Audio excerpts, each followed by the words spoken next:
first thing that you should consider in a candidate is sincerity. Sincerity kasi, ano ba yung makukuha namin dito, di ba? Napagod lang kami kaka-RTR, napagastos lang kami sa kampanya. Pero, ang makukuha namin dito ay sense of fulfillment.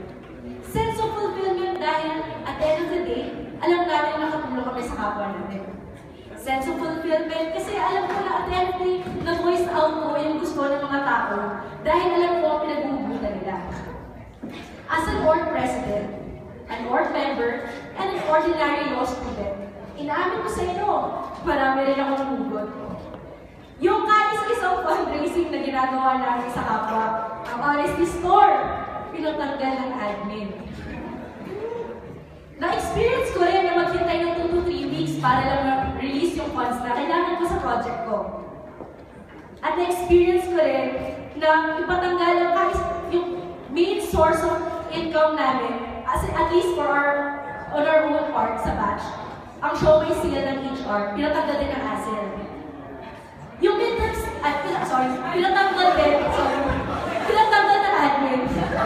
ASEL kasi ako ng farm. Pati yung midterms exam schedule, pinakailaman ng admin nang walang consultation sa akin. Lahat tayo na-apektuhan.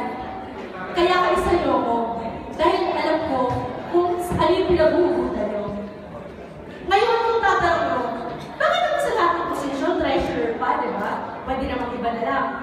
Kasi out of all the positions in the student council, feeling ko at kumpiyansa ako na treasurer ang pinaka-fit para sa akin. Una-una, marunong ako mag-budget. Pangalawa, maingat ako sa pera. Pangatlo, na-experience ko na sa org ko kung paano mag-request ng budget, kung paano gumastos ng budget, at kung paano tipirin yung 5K na budget na binibigay ng SC sa org natin. And I think, since BS Management of Applied Chemistry ako, nung college ako, meron kami enough accounting units para malaman ko ang simple na financial reports. Therefore, hindi ako mahirapan yun. Furthermore, may value added ako. Since puro marketing naman yung ginawa ko dati, may enough experience ako sa marketing and therefore, kaya ko panindigan yung sinabi ko sa inyo na magkakaroon tayo ng projects for fundraising para magkaroon ng cash on hand ang SC. Guys, hindi ko lang laban to. Laban ito ng mga naniniwalang there's always room for improvement. Laban natin ito tungo sa student council na mag-voice out sa admin kung ano ba talaga yung mga kailangan natin.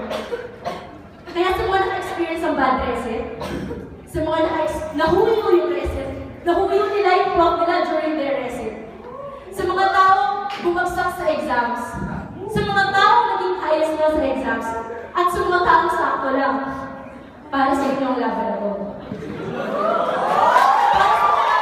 Para sa mga tao sa apektuhan, noong biglang hindi nasunod ang midterm schedule natin. Sa mga na-apektuhan ng food fundraising ban sa 3rd floor, tulad ng Honesty Store namin.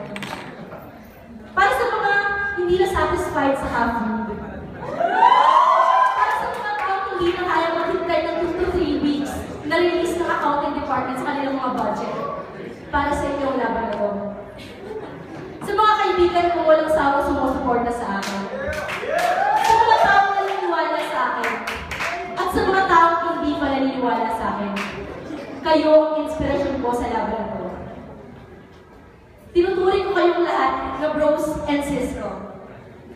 Samahan niyo ko sa laban na ito, kailangan ko lang ang suporta niyo bukas. Tandaan niyo, malayo ang mararating ng P5 niyo sa akin. Una, projects for fundraising. Pangalawa, periodical release of financial statements. Pangatlo, planning the budget ahead. Pang-apat, procedure for budget request and disbursement.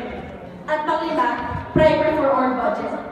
5 ang P's ko, pero may mas malaki akong P. Puso sa service.